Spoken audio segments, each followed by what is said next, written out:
tentang nama ilmiah. Apa sih itu nama ilmiah? Di biologi biasanya nama ilmiah digunakan untuk penamaan spesies. Kita lihat dulu. Nama ilmiah, fungsinya dulu. Fungsi nama ilmiah adalah untuk keseragaman. Misalnya begini, contohnya. Saya gambar satu hewan ya. Nah, tebak nih hewan apa? Taulah, ini hewan apa? Ada kumisnya. Ya, kucing. Kita di Indonesia nyebutnya itu kucing. Di Indonesia nyebutnya ini hewan ini kucing. Nah, ketika misalnya bayangkan aja ada peneliti kucing yang ingin melihat bahwa apakah ada parasit yang disebabkan oleh kucing. Sebetulnya ada, namanya Toxoplasma gondii.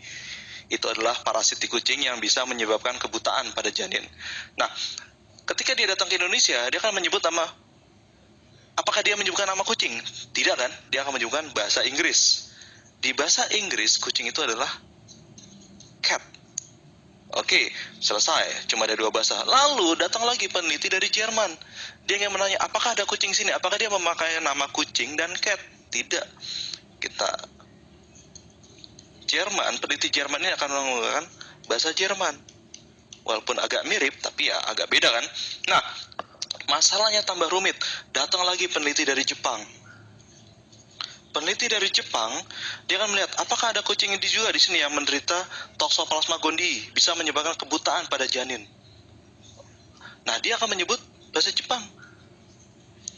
Nah, sekarang lihat ada kucing, cat, katse, neko. Dari 4 bahasa ini kita bingung. Bagaimana cara menyatukan semua bahasa di dunia untuk satu hewan? Muncullah nama Latin yang disepakati oleh ilmuwan seluruh dunia. Ini nama Latin dari kucing, Felis domesticus. Nama Latin selalu terdiri dari 2 kata. Kata yang pertama adalah genus, kata yang kedua menunjukkan spesies. Nah, sekarang siapa sih yang pertama kali mengusulkan nama Latin? Ada ilmuwan Swedia. Swedia itu negara di Eropa, daerah sekitar Skandinavia, utara Eropa, bernama Carl von Linné. Carl von Linné atau, apakah kalian kenal Carl von Linné? Tidak kan? Biasanya kita mengenalnya dengan sebutan Carolus Linnaeus. Carolus Linnaeus adalah perwujudan bahwa dia mengubah, si Carl von Linné ini mengubah namanya sendiri menjadi nama Latin. Nah, sekarang kita lihat apa saja syarat-syarat untuk nama Latin. Pertama, saya tulis di sini.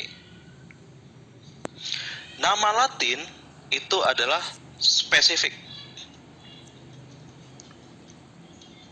Artinya, tiap satu hewan hanya punya satu nama Latin. Dan nama Latin itu bersifat, nah ini nih, binomial nomenklatur. Binomial nomenklatur artinya adalah terdiri dari 2 nama. Nama genus, ini yang tadi saya sebutkan, dan yang kedua, nama spesies. Binom sendiri artinya adalah 2, binomial nomenklatur. Nah, sekarang nomenklatur itu sendiri artinya adalah tata nama. Jadi binomial nomenklatur artinya adalah tata nama ganda. Kenapa disebut ganda? Karena terdiri dari, iya betul, genus dan spesies. Nah, sekarang peraturan nomor 2. Kata pertama ditulis dengan huruf besar atau huruf kapital. Itu nama genus kan? Lihat di atas lagi. Ini nih, Felis, huruf besar kan? Nah, kata kedua huruf kecil, yaitu penunjuk spesiesnya itu ditulis depannya, huruf depannya itu huruf kecil. Lihat, Felis domesticus. Ketika Felis huruf besar, domesticus ini di huruf kecil, huruf kecil. Nah, jadi kata pertama yaitu penunjuk genus dengan huruf kapital, dan kata kedua penunjuk spesies dengan huruf kecil. Sekarang peraturan nomor 3. Untuk membedakan ini bahasa Latin, nama spesies atau kata-kata lainnya, biasanya nama Latin itu dicetak miring pada buku-buku.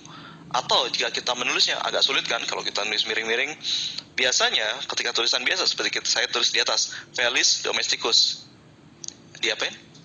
Betul, di garis bawahi. Oke, jadi kesimpulannya adalah nama ilmiah adalah nama yang digunakan untuk keseragaman peneliti di seluruh dunia, terutama peneliti biologi, untuk menunjuk satu spesies. Peraturannya antara lain adalah harus spesifik, satu nama Latin untuk satu jenis hewan, dan namanya terdiri dari dua nama genus dan nama spesies, maka itu disebut tata nama ganda.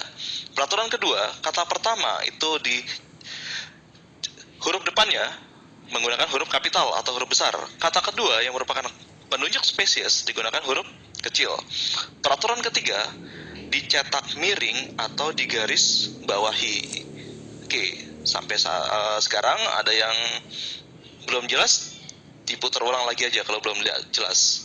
Nah, satu lagi pertanyaan terakhir. Kenapa sih nama ilmiah itu menggunakan ada yang tahu? Kenapa nama ilmiah menggunakan bahasa Latin? Ayo coba pikir.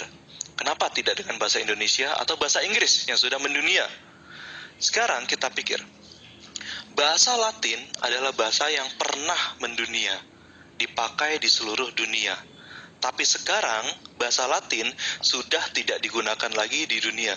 Artinya, yang tadinya populer di seluruh dunia, tapi sekarang tidak ada lagi yang menggunakan.